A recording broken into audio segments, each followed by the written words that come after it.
خواتین و حضرات، السلام علیکم ورحمۃ اللہ وبرکاتہ۔ کتاب رحمت قرآن مجید میں اللہ جل شانہ نے ارشاد فرمایا، اے محبوب ارشاد کر دیجئے، فرما دیجئے، قل بفضل اللہ و برحمتہ، جب اللہ کا فضل اور اس کی رحمت ہو، فبذالک فلیفرحوا، تو انہیں چاہیے کہ اس فضل و رحمت کے حصول پر، اللہ جل شانہ کی اس کرم نوازی پر فرحت کا اظہار کریں، خوشی اور شادمانی کا اظہار کریں۔ ہوا خیر مما یجمعون، اور وہ جب فرحت کا اظہار کرتے ہوئے، خوشی کا اظہار کرتے ہوئے خرچ کرتے ہیں، تو وہ خرچ کرنا اس مال سے بہتر ہے جو وہ جمع کرتے ہیں۔ تو خوشیوں کا حصول اللہ جل شانہ کا شکر واجب کرتا ہے۔ جب کوئی بھی خوشی ملے تو ہمارے اوپر ضروری ہوتا ہے کہ ہم اللہ کا شکر ادا کریں۔ شکریہ ادا کرنے سے نعمتیں اور زیادہ ملتی ہیں، اور شکریہ ادا نہ کرنے سے نعمتوں سے محروم کر دیا جاتا ہے۔ اور یہ انسانی فطرت ہے کہ جب اسے کوئی سرشاری ملتی ہے، جب اسے کوئی نعمت، رحمت یا راحت پہنچتی ہے، تو وہ اس پر خوش ہوتا ہے۔ قرآن مجید میں ایک مقام پہ فرمایا، وَإِذَا أَذَقْنَا الْإِنسَانَ مِنَّا رَحْمَةً فَرِحَ بِهَا، جب انسان کو ہماری جانب سے کوئی رحمت ملتی ہے تو وہ اس پہ خوش ہو جاتا ہے۔ آپ ایک چھوٹے سے بچے کی گال سہلائیں، اس کو ٹافی دیں، اس کے سر پہ شفقت سے ہاتھ رکھیں تو اس کا چہرہ کھل کے گلاب ہو جاتا ہے۔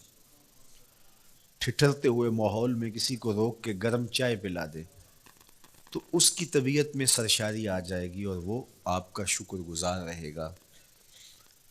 تو یہ انسانی فطرت ہے، اس میں مسلمان ہونا بھی ضروری نہیں ہے کہ کسی بھی شخص کو آپ کوئی شے عطا کرتے ہیں، اسے کوئی خوشی دے دیتے ہیں تو وہ اس سے بہت زیادہ سرشار ہوتا ہے۔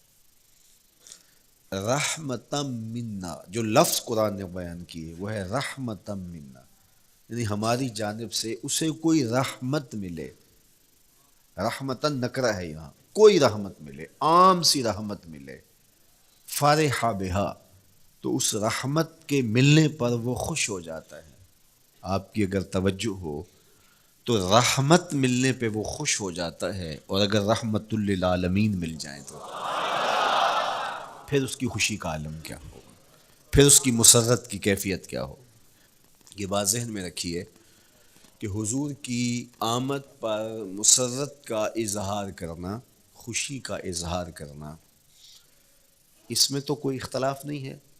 امت کا کوئی بھی طبقہ اس کا انکار نہیں کرتا کہ یہ خوشی کی بات نہیں ہے، خوشی کی بات ہے۔ ہر دور میں اور ہر علاقے کے اپنے اظہار کے سلیقے ہوتے ہیں اور طریقے ہوتے ہیں۔ اگر وہ شریعت کے مزاج سے متصادم نہ ہوں تو ان کو اختیار کرنے میں کوئی حرج نہیں ہے۔ پھر مرور زمانہ کے ساتھ بدلتے ہوئے تقاضے ہوتے ہیں۔ کسی زمانے میں تلواروں کے ساتھ، تیروں کے ساتھ لڑائی ہوتی تھی اور وہ جہاد اسلامی قرار پاتا تھا۔ آج کی لڑائی میزائلوں کے ساتھ اور ٹینکوں کے ساتھ ہے، اور یہ بھی جہاد اسلامی قرار پاتا ہے۔ کوئی کہے کہ تیر و تفنگ کو چھوڑ کے، نیزہ و بالا کو چھوڑ کے، شمشیروں کو چھوڑ کے یہ میزائلوں پہ آ جانا، یہ ٹینکوں پہ اور یہ جدید آلات حرب پہ آ جانا، یہ دانش مندی نہیں ہے، یہ سنت سے انحراف ہے۔ تو میاں تو سنت کے مفہوم کو نہیں سمجھا۔ اس دور میں آلات حرب وہ تھے، بدلتے تقاضوں کے ساتھ آلات حرب یہ ہوئے تو وہ بھی عین جہاد اسلامی تھا، یہ بھی عین جہاد اسلامی ہوگا۔ اسی طرح خوشی کے مختلف طریقے ہیں۔ کسی زمانے میں بالکل پرانے لوگ جانتے ہیں جب کسی کے ہاں خوشی آتی تو وہ گڑ کی روڑیاں بانٹتا، یہ پرانا طریقہ۔ پھر اس کے بعد پتاشے بانٹنا شروع ہو گئے لوگ، پھر اس کے بعد وہ شکر پارے آ گئے، اس کے بعد پھر لڈو آ گئے، پھر موتی چور، اور پھر نہ جانے کیا کیا۔ لیکن روح ایک ہی ہے۔ جو گڑ بانٹنے سے مسرت کا اظہار تھا وہی آج جدید جو ہمارے پاس مٹھائی کی اقسام ہیں ان کو بانٹنے سے بھی وہی مقصود ہے۔ کسی زمانے میں کسی کہ ہاں بیٹا ہوتا تو وہ گھر کے دروازے پہ پتے باندھ دیا کرتے تھے۔ یہ اس دور کی جھنڈیاں تھیں، اظہار کے لیے کس گھر میں خوشی آئی ہے۔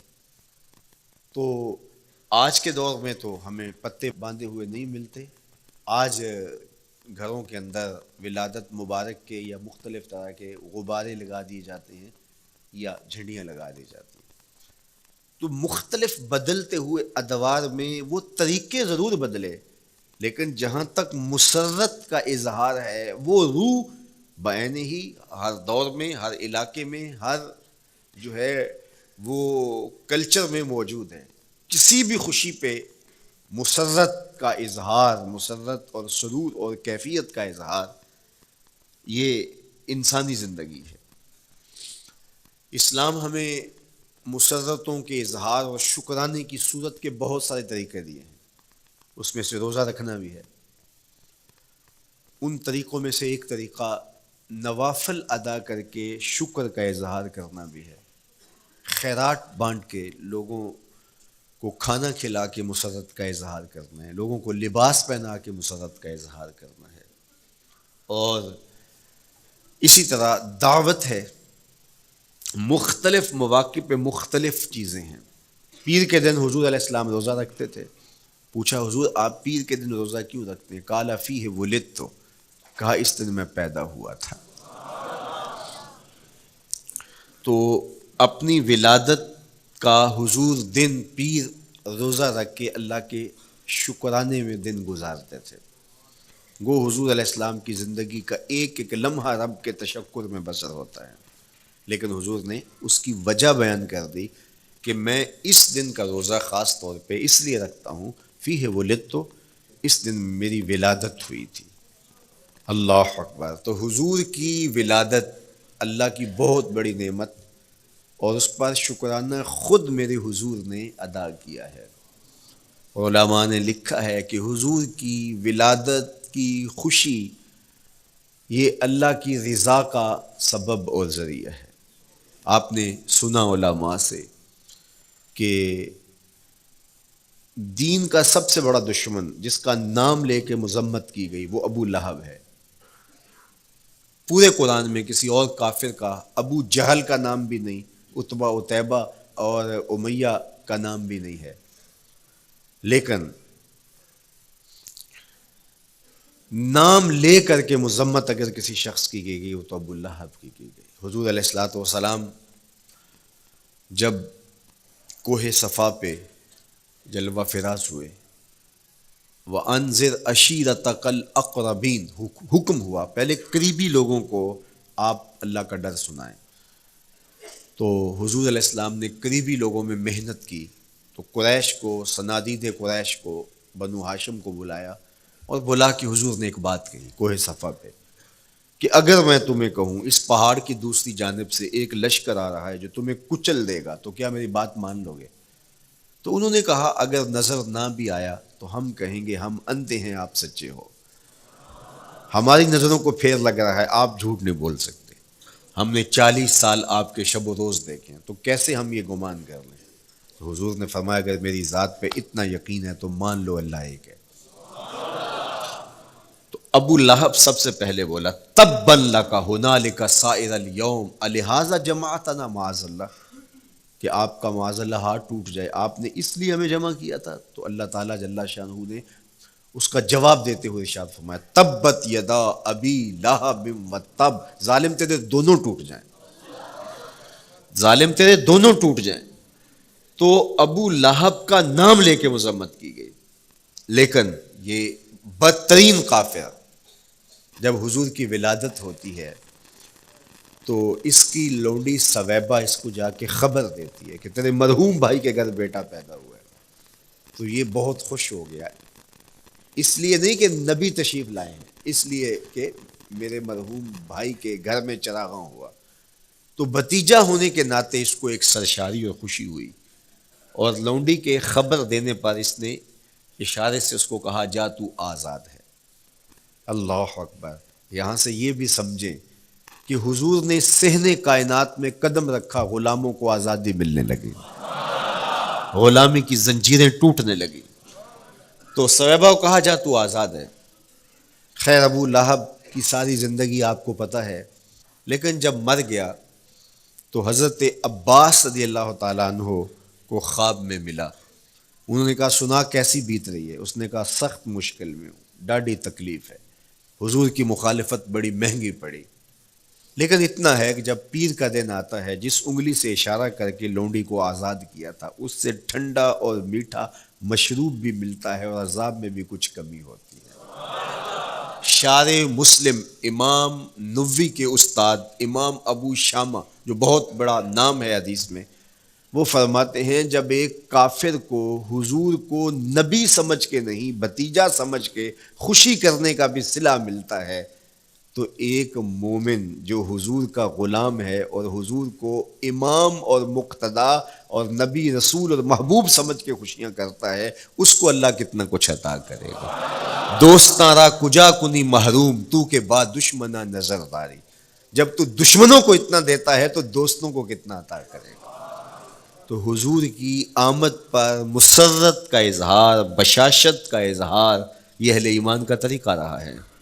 ہاں جو اس کا انداز ہے، کسی کو نوافل میں زیادہ سرور ملتا ہے وہ نوافل کثرت سے پڑھ لے، کسی کو زیادہ سرور روزے میں آتا ہے تو وہ روزے رکھ کر کے اس شکرانے کو ادا کرے، کوئی ذکر کی مجلس سجا لے. مختلف طریقے موجود ہیں. حضور علیہ السلام تشریف لائے، صحابہ بیٹھے ہوئے تھے، صحیح مسلم میں روایت ہے، سنن نسائی میں ہے اور بھی کتب حدیث میں. محفل بپا تھی تو حضور نے آ کہا ما اجلسکم، کیوں بیٹھے ہوئے ہو؟ تو جو انہوں نے جواب دیا وہ سنیے. جلسنا نذکر اللہ ونحمدہ علی ما ہدانا لدینہ ومن علینا بکا. حضور ہمارے بیٹھنے کا مقصود یہ ہے کہ ہم اللہ کا شکر ادا کر رہے ہیں اس بات پر کہ اس نے ہمیں ہدایت دین عطا کی، ومن علینا بکا، اور آپ کی صورت میں ہمارے اوپر احسان کیا، ہمیں آپ عطا ہوئے، اس پر اللہ کا شکر ادا کرنے کی مجلس سجائے بیٹھے. اب بات تو سادہ سی تھی، لیکن میرے حضور نے ان سے کہا کیا تم اس بات پہ قسم دے سکتے ہو کہ اسی لیے بیٹھے ہو؟ تو انہوں نے کہا جی ہم قسم دیتے ہیں ہم اسی لیے بیٹھے. فرمایا اٹھاؤ قسم. تو صحابہ نے باقاعدہ قسم دی، ہم قسم اٹھاتے ہیں ہمارے بیٹھنے کا مقصد یہ ہے کہ اللہ کا شکر ادا کر رہے ہیں اور آپ کی صورت میں جو انعام خداوندی ملا ہے اس پر اللہ تعالیٰ کا شکریہ ادا کر رہے ہیں. حضور نے باقاعدہ ان سے قسم لی اور انہوں نے باقاعدہ قسم دی. اب صحابہ کو حیرت تو تھی کہ یہ موقع قسم کا تو نہیں تھا، لیکن حضور نے قسم لی ہے. کیوں؟ حیرت تو استجاب کی کیفیت تھی. حضور علیہ السلام نے فرمایا صحابہ میں تم سے جو ابھی قسم لی ہے یہ کسی تہمت کی بنیاد پر نہیں لی، یعنی تمہارے قول کی صداقت میں مجھے کوئی شک نہیں تھا کہ میں نے قسم سے تصدیق کی ہو، بلکہ اس کا سبب اور تھا. بعض اوقات قسم اس لیے کی جاتی ہے کہ کسی متردد ذہن کو مطمئن کرنا ہوتا ہے، اور بعض اوقات قسم واقعہ کی اہمیت کو بڑھانے کے لیے کی جاتی ہے. کوئی بندہ کہہ رہا ہے کہ جناب فلاں صاحب آ رہے ہیں ہمارے گھر میں، مہمان آ رہے ہیں، تو گھر کے اچھا کہتا ہاں قسم اللہ کی، تو اس کا یہ مطلب نہیں کہ اس کے شک ہوتا ہے، اس کی خوشی اور اس کی مسرت کے اظہار کو بڑھانے کے لیے وہ کہتا ہے کہ ہمارے گھر کے اندر آج فلاں آ رہا ہے، تو وہ کہتا اچھا کہتا ہاں ہاں قسم اللہ کی وہ آ رہا ہے. تو یہ متردد کا شک دور کرنے کے لیے قسم نہیں ہے، یہ بلکہ اس کی خوشی اور سرشاری کو پختہ کرنے کے لیے ہے. تو عربوں میں قسم مختلف وجہ سے کی جاتی تھی. تو حضور نے فرمایا یہ جو میں نے تم سے قسم لی ہے یہ کسی تہمت کی بنیاد پہ نہیں لی، بلکہ اس قسم کا سبب کیا ہے سنو. پھر حضور نے خود بتایا، فرمایا تم یہاں بیٹھے تھے، میں حجرے میں بیٹھا تھا، اتانی جبریل علیہ السلام، میرے پاس جبریل امین حاضر خدمت ہوئے، فَأَخْبَرَنِي أَنَّ اللَّهَ يُبَاهِي بِكُمُ الْمَلَائِكَةَ، تو مجھے انہوں نے خبر دی ہے، محبوب ذرا باہر تو نکل کے دیکھو، صحابہ تمہارے اس عمل پر اللہ فرشتوں میں ناز کر رہا ہے، اللہ فرشتوں میں فخر کر رہا ہے کہ دیکھو میں نے ان کو نعمت دی، کتنے قدردان نکلے، اس نعمت کا شکرانہ ادا کر رہے ہیں۔ اور آج اگر ہم اپنے گھر میں بیٹھ کے، اپنی مسجد میں بیٹھ کے حضور کی صورت میں انعام خداوندی کا شکریہ ادا کرتے ہیں تو اللہ کی رحمتوں سے بعید نہیں کہ اللہ فرشتوں سے کہے دیکھو صدیاں بیت گئیں، یہ آج بھی شکرانہ ادا کر رہے ہیں، اور یہ بات میری اور آپ کی بخشش کی ضمانت قرار پائے۔ تو حضور کی صورت میں جو انعام ہوا، حضرت حسان بن ثابت اکثر کہا کرتے تھے منا علینا ربنا ام بعث فینا محمدا، ہمارے رب نے ہمارے اوپر احسان کر دیا ہے کہ محمد عربی عطا کر دیے۔ ساری زندگی سجدے میں سر رکھ کے شکر ادا کرتے رہیں، حق کے شکر پھر بھی ادا نہ ہو۔ میں تو کہا کرتا ہوں ہمارے بدن پہ اتنے بال نہیں ہیں جتنے رسول اللہ کے احسانات ہیں، ہمارا بال بال قرض رسالت میں جکڑا ہوا ہے، ساری زندگی ان کے گیت گائیں۔ میں ایک رات کے میلاد کا صرف قائل نہیں ہوں کہ ایک رات میلاد کر لو اور پورا سال چھٹی، ساری زندگی حضور کا نام جپو، ساری زندگی حضور پہ درود پڑھو، لمحہ لمحہ حضور کے ذکر کا چراغاں کرو، صرف اپنے گھروں میں، اپنی چہار دیواریوں میں اور اپنے بازاروں میں جھنڈیاں ہی نہ لگاؤ، بلکہ دل کے ایک ایک فرد پہ نام محمد کی جھنڈی لگاؤ۔ صرف منڈیروں پہ چراغاں ہی نہ کرو، بلکہ دل کی اندھیر گلیوں میں بھی حضور کے نام کا چراغاں کرو، اندر بھی روشنی ہو باہر بھی روشنی ہو، حضور پہ درود پڑھو، حضور کا ذکر کرو، اپنے بچوں کو بٹھا کر کے حضور کے قصیدے سناؤ، حضور کی شانیں سناؤ، حضور کی سیرت بتاؤ انہیں، اپنے گھر کے ماحول کے اندر، اپنی مسجد میں، اپنی گلی میں، اپنے دوستوں میں حضور کا ذکر کرو۔ دوستوں آپس میں بیٹھو تو کہو یار اللہ کا کتنا کرم ہو گیا کہ اللہ نے ہمیں حضور عطا کر دیا۔ دوستوں میں بیٹھے جب یوں بات کرو گے تو اللہ کی رحمتیں کس قدر تمہارے اوپر برسیں گی۔ اپنی عقیدتوں کا اظہار کرو، وہاں کمیت نہیں دیکھی جاتی، وہاں کیفیت دیکھی جاتی ہے، وہاں مقدار نہیں دیکھی جاتی، وہاں معیار دیکھا جاتا ہے۔ وہ چہرہ اور چہرے کا تل نہیں دیکھتے، وہ بندے کا دل دیکھتے ہیں، وہ دیکھتے ہیں کون کس خلوص کے ساتھ محبت لے کر کے آیا ہے۔ شاہ ولی اللہ محدث دہلوی بہت بڑا نام ہے، تمام مکاتیب فکر کے نزدیک معتبر نام ہے۔ شاہ ولی اللہ محدث دہلوی فرماتے ہیں میرے والد شاہ عبد الرحیم محدث دہلوی ہر سال حضور کا میلاد کرتے تھے اور اپنی استطاعت کے مطابق لوگوں میں، آنے والوں میں کچھ کھانا بھی تقسیم کرتے۔ ایک سال حالات اتنے پتلے تھے کہ ان کو میسر نہ تھا کہ لوگوں کو بھرپور کھانا کھلا سکیں، لیکن کہا چلو ناغہ نہ ہو، ایک تسلسل ہے جاری رہے، تو انہوں نے چنے بانٹ دیے بعد میں، لیکن دل میں تشویش تھی کہ اس مرتبہ من کی منشا پوری نہیں ہوئی، تو اسی حالت میں سو گئے، سوئے تو مقدر جاگا، حضور کا دیدار نصیب ہوا، اور جس نے حضور کو خواب میں دیکھا اس نے حضور کو ہی دیکھا۔ من رآنی فی المنام فقد رآنی، فرمایا جس نے مجھے خواب میں دیکھا اس نے مجھے ہی دیکھا۔ فإن الشیطان لا یتمثل بی، شیطان میری مثل ہو ہی نہیں سکتا، خواب میں آ کر بھی حضور کی مثل ہونے کا دعویٰ نہیں کر سکتا، جس نے مجھے دیکھا اس نے مجھے ہی دیکھا۔ اور دوسری بات، حضور جس کے خواب میں آئے قصد، ارادے اور مرضی سے آئے۔ تیسری بات، حضور علیہ الصلوۃ والسلام نے خواب میں کسی کو کچھ عطا کیا تو وہ حقیقت میں عطا کیا۔ ویسے میں خواب میں کسی سے کچھ لیتا ہوں، آپ خواب میں کسی سے کچھ لیتے ہیں یا کسی کو کچھ دیتے ہیں تو وہ محض خواب ہوتا ہے۔ آپ نے کسی سے قرض لینا ہو تو وہ خواب میں آ کے ادا کر دے تو صبح اٹھ کے کھاتے سے نام کاٹ دیں گے؟ آپ کہیں گے خواب میں ادا کیا۔ بھوک میں تڑپتے سو گئے، رات عالی نسب ہوٹل سے کھانا کھاتے رہے، صبح بھوک محسوس کریں گے یا نہیں؟ خواب میں کھایا ہے نا۔ وہ کیا کسی نے کہا 100 بار میرے ہاتھوں میں تیرا دامن آیا، جب آنکھ کھلی تو اپنا ہی گریباں تھا۔ کچھ نہیں ہوتا، خواب محض خواب ہوتا ہے۔ لیکن اگر حضور کسی کو خواب میں کچھ عطا کریں، امام بوصیری سے پوچھو، رات چادر ملتی ہے، صبح اٹھتے ہیں کندھوں پہ موجود ہوتی ہے۔ حضور عطا کرتے ہیں تو حقیقت میں عطا کرتے ہیں۔ امام سخاوی نے القول البدیع میں لکھا ہے، ایک شخص حضور کے روضے پہ کھڑا ہے اور کیا کہتا ہے؟ آنا ضیفوں کا، میں آپ کا مہمان ہوں اور آپ کے ہوتے ہوئے کسی اور در پہ تو نہیں جانا۔ آقا جی میں تیرا ہو کے خیر منگاں در دردا، مریل کتا کیوں اخواواں ایڈے بختاں وردا، جب میں تیری چوکھٹ پہ ہوں تو کسی اور سے کیوں مانگوں؟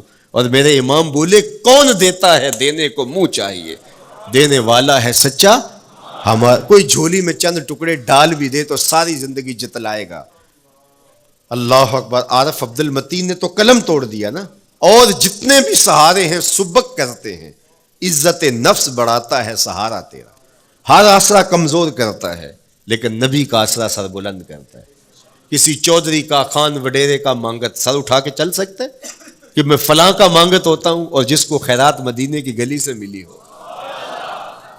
اسی لیے میرے امام نے مشورہ دیا، ٹھوکریں کھاتے پھرو گے ان کے در پہ پڑ رہو، قافلہ تو اے رضا اول گیا آخر گیا۔ وہ کھڑا ہی حضور کے روضے پہ اور کیا کہتا ہے؟ انا ضیفوں کا، میں آپ کا مہمان ہوں، اور آپ کے ہوتے کسی اور در پہ جاؤں؟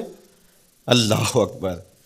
یہ کہتے کہتے آنکھ لگ گئی، حضور خواب میں تشریف لائے، دائیں ہاتھ میں روٹی تھی، عطا کرتے میں خود لے لے، کہتا میں نے خواب میں کھانا شروع کر دی، ابھی آدھی روٹی کھائی تھی، پوری روٹی نہیں کھائی تھی، آدھی روٹی کھائی تھی کہ میری آنکھ کھل گئی، جب آنکھ کھلی تو دوسرا آدھا ٹکڑا میرے ہاتھ میں موجود تھا۔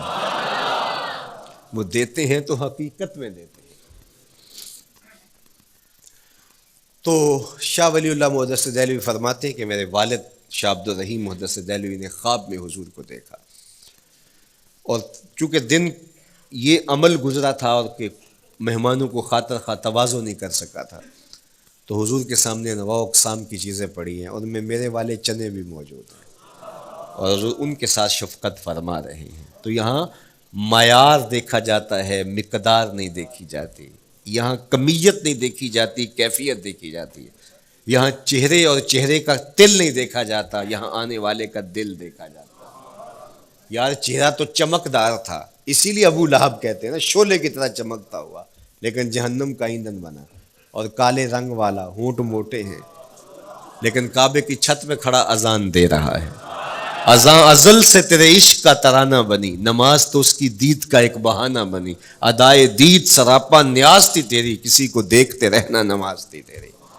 تو عقیدتوں کے رنگ اور محبتوں کے رنگ حضور علیہ السلام کے ساتھ جب کوئی پیش کرتا ہے تو رائے گانی جاتی۔ یہ وفاداروں کا در ہے، یہاں بے وفائی کا تصور ہی نہیں ہے، وہ ہاتھ پکڑتے ہیں تو پھر چھوڑتے نہیں ہیں، اس لیے ان سے محبت کا ربط قائم کیجیے، اپنی اولادوں کو حضور کا پیار سکھائیے، اپنے گھروں میں میلاد کیجیے، لازم نہیں ہے کسی عالم دین کوئی بلاؤ، آپ اپنے گھروں میں حضور علیہ السلام پر درود پڑھیے گا، بچوں کو بٹھائیے گا، اور حضور کی سیرت کا کوئی واقعہ ان کو سنائیے گا۔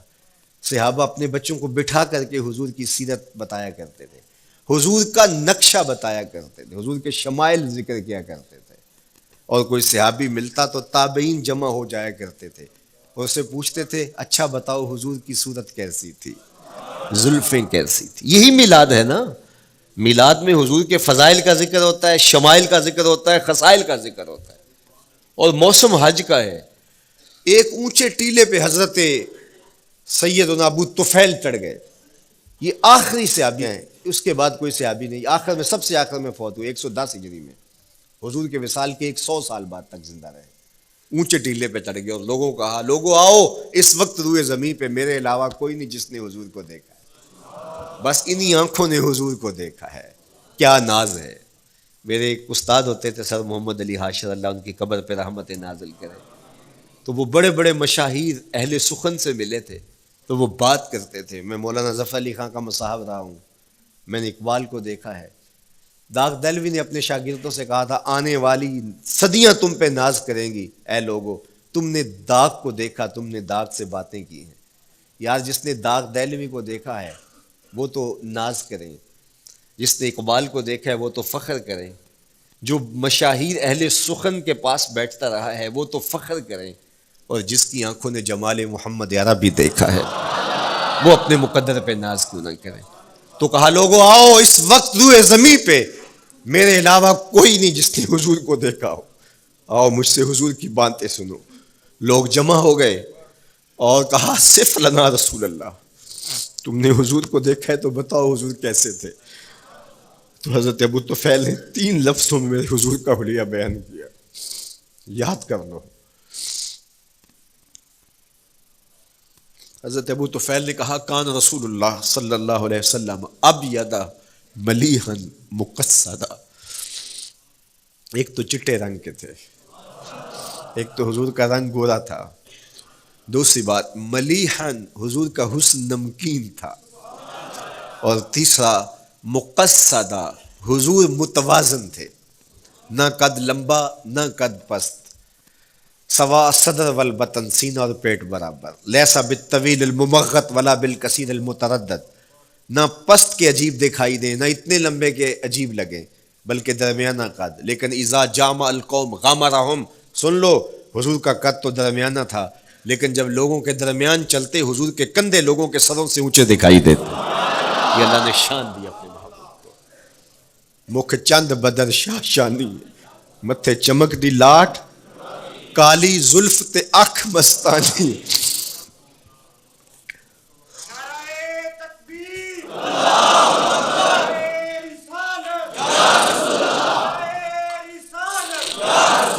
کالی زلف تے اکھ مستانی ہے، مخمور رکھی ہن مد بھری. میں آپ کو مدینے کی گلی میں لے جانا چاہتا تھا کہ حضور علیہ السلام کی جب آمد ہوئی تو اہل مدینہ نے کس طرح جلوس نکالا. وہ عقیدتوں کے کیا رنگ تھے، لیکن وقت سمٹ گیا. لیکن اتنا سن لو کہ جب حضور تشریف لائے تو جنوبی سمت سے حضور آئے تھے. جب انہوں نے دیکھا نا تو اچانک وداع کے پہاڑوں کی اوٹ سے حضور دکھائی دیے. تو سیاہ پہاڑ ہیں، تو ان سے جب حضور کا چمکتا ہوا چہرہ دکھا نا تو بے ساختہ انہوں نے کہا طلع البدر علینا، وہ دیکھو چاند چڑھ گیا ہے. طلع البدر علینا، وہ دیکھو چاند چڑھ گیا. یہ شاعری خود بخود ہوتی ہے، خود بخود ترتیب. ایک ہوتی ہے آورد، ایک ہوتی ہے آمد. یہ آمد ہے. طلع البدر، وہ دیکھو چاند چڑھ گیا. من ثنیات الوداع وجب الشکر علینا. مورخ اسلام حفیظ جالندری نقشہ کھینچتے جنوبی سمت سے اٹھا ایک نوری غبار آخر. جنوبی سمت سے اٹھا ایک نوری غبار آخر، سواد شہر میں داخل ہوا ناکا سوار آخر. زباں پر اشرق البدر علینا کی صدائیں تھیں، دلوں میں ما دعا للہ دائی کی دعائیں تھیں. نبوت کی سواری جس طرف سے ہو کے جاتی تھی، درود و نعت کے نغمات کی آواز آتی تھی. کہیں معصوم ننھی بچیاں تھیں دف بجاتی تھی، رسول پاک کی جانب اشارے کر کے گاتی تھی. اور کہتی کیا تھی؟ ہم ہیں بچیاں نجار کے عالی گھرانے کی، خوشی ہے آمنہ کے لال کے تشریف لانا. خوشی ہے آمنہ کے لال کے. عجیب رنگ بکھرے ہوئے تھے. حضور نے جب بچیوں کو دیکھا تو فرمایا تم مجھ سے محبت کرتی ہو؟ انہوں نے کہا ہم دل و جان سے آپ سے پیار کرتی ہیں. تو حضور نے فرمایا واللہ انا احبکن، اللہ کی قسم میں بھی تم سے پیار کرتا ہوں، میں بھی تم سے پیار کرتا ہوں. لوگ گھروں کو سجائے بیٹھے، ہلم الینا یا رسول اللہ الی العدد والعدۃ والمنع. حضور آ جاؤ نا، آ جاؤ، ہمارے پاس اسلحے بھی ہیں، کسی نے حملہ کیا توڑ کے رکھ دیں گے. ہمارے بڑے بڑے گھر ہیں، مہمان آئے سنبھال لیں گے، رک جاؤ نا ہمارے گھر. اب اتنے چاہنے والے ہوں تو کس کو پذیرائی دیں. حضور اونٹنی کی مہار گردن پہ ڈالتے، فرماتے خلو سبیلہا ناقتی مامورۃ من اللہ، اس کی راہیں چھوڑ دو، یہ اللہ کے حکم کی پابند ہے. کہتے ہیں لوگوں نے اونٹنی کو چارہ دکھانا شروع کر دیا کہ چلو اونٹنی بیٹھ جائے. اللہ اکبر. پانی ہڑا نو لوڑ کی راہ براندی، پہنچے آپ دریار سرکار یارا. یار جب محبت پیدا ہوتی ہے یار منانے کے ڈھنگ بھی سیکھ لیے جاتے ہیں. محبت بتا دیتی ہے محبوب کو کیسے منانا ہے. لیکن حضور فرماتے خلو سبیلہ ناقتی مامور، راہیں چھوڑ دو، میری اونٹنی اللہ کے حکم کی پابند ہے، یہ سبز چاروں کے لالچ میں آنے والی نہیں ہے، چھوڑو چھوڑو اس کا راستہ. اللہ اکبر. جب بنو نجار کے محلے سے حضور گزرے، یہی بچیوں نے طلع البدر علینا پڑھا تھا، اور یہی محلہ حضور کے ننیال کا محلہ تھا. انہوں نے جو لفظ کہے امام صالحی نے، اللہ ان کی قبر پہ کروڑوں رحمتیں نازل کرے. سبل الہدا والرشاد میں نے کئی مرتبہ یہ مقام پڑھا ہے. باب الہجرہ مسلم شریف باقی کتب حدیث میں بھی ہے، لیکن امام صالحی نے بہت ساری حدیث جمع کی ہیں، اور انہوں نے یہاں جو منظر بیان کیا ہے، انہوں نے جو لفظ کہے نا جب حضور آئے، بنو نجار کے محلے سے گزرنے لگے تو ذرا لفظوں کی چاشنی دیکھیے، ان لفظوں سے ٹپکتے شہد کو دیکھیے. تو انہوں نے آگے بڑھ کے حضور کو دعوت دی، اور لفظ کیا کہے؟ حلم الی اخوالک یا رسول اللہ الی العدد والعدۃ والمن. حضور ادھر تو رک جاؤ، یہ تو آپ کے ماموں کے گھر ہیں، یہ تو آپ کے ننیال کا محلہ ہے. لیکن حضور نے فرمایا کہ بس میری راہیں چھوڑ دو. پھر اونٹنی جا کے کہاں بیٹھی؟ نیویاں دا پرونا ہے میرا نبی، کوٹھیاں تے چڑھے ویخ دے رہ گئے. سہل اور سہیل دو یتیم بچے تھے، اور ان کی خالی جگہ پڑی تھی. جا کے اونٹنی وہاں بیٹھ گئی، اٹھایا گیا پھر بیٹھ گئی. قریب ترین مکان حضرت ابو ایوب انصاری کا تھا. دوڑے آئے، سامان اتارنے لگے. کہا حضور اونٹنی کو اب نہ اٹھاؤ، اب تو میرے وقت جاگ پڑے ہیں. پھر ان کی کیفیت کیا تھی؟ امروز شاہ شاہاں مہمان شدست مارا. امروز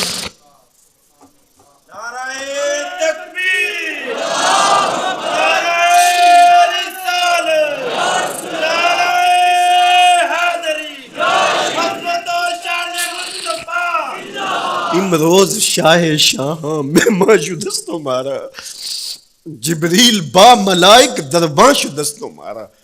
وہ کہتے ہیں آج شاہوں کا شاہ میرے گھر کا پرونا بن گیا ہے. یہ ابو ایوب انصاری کے جذبات ہیں. آج شاہوں کا شاہ، آج خسرو حسینہ ماہ نازنینہ، آج امام الانبیاء میرے گھر کا پرونا بنا ہے. کہاں میں کہاں نکہتے گل، باد صبا تیری مہربانی. کبھی اونٹنی کے پاؤں چوم رہے ہیں، تیرے وقت کے تو میرے گھر تک لے آئی. تو کہا امروز شاہ شاہاں مہمان شدست مارا، آج شاہوں کا شاہ میرے گھر کا مہمان ہے. پھر آگے کیا کہتے ہیں؟ جبریل با ملائک درباں شدست مارا. لوگوں جبریل کو دیکھو، آج میرے گھر کا پیرا دے رکھا ہے، آج میرے گھر کا چوکی دار بنا ہوا ہے، کیونکہ میرے گھر میں حضور ٹھہرے ہوئے ہیں. تو کیا حضور کی آمد کا جلوس تھا یار. صحابہ نے جو حضور کے آمد کا جلوس نکالا، ہم تو وہ رنگ پیش نہیں کر سکتے. لیکن میں آپ کو کہوں گا درود پڑھتے ہوئے آج جلوس میں شامل ہوں، حضور کے ذکر سے سرشار ہو کے جلوس میں شامل ہوں. اور پورے نظم کے ساتھ اگر آپ کے جلوس میں کوئی کسی کی گاڑی گھس بھی آتی ہے، اس کو پیار دینا، اس کو راستہ دینا، اور اس کو حضور کی رحمت کا احساس ہو کہ یہ رحمت کو ماننے والے لوگ ہیں. اور حضور پہ درود پڑھتے رہنا، عقیدتوں کے رنگ میں رہنا. امید ہے کہ جس طرح حضور نے ان بچیوں سے کہا جو حضور کے جلوس میں شامل تھیں کہ کیا تم مجھ سے محبت کرتی ہو؟ تو انہوں نے کہا جی جی، ہم اسی لیے تو آپ کے قصیدے پڑھ رہی ہیں. تو حضور نے فرمایا واللہ میں بھی آپ سے محبت کرتا ہوں.